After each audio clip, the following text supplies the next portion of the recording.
ঘটিটা কিনেছিলাম হচ্ছে শিবরাত্রি করার জন্য, ঘটি জল ঢালার জন্য শিবের মাথায়।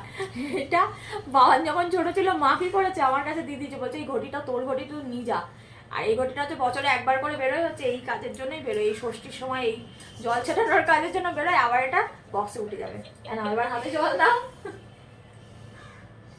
দিয়ে এদিকে আগে ভালো করে ছিটিয়ে দাও, দিয়ে আমার মাথায় ছেটা। এনে জল নে, আর একটু জল নে, মাথায় ছেটা।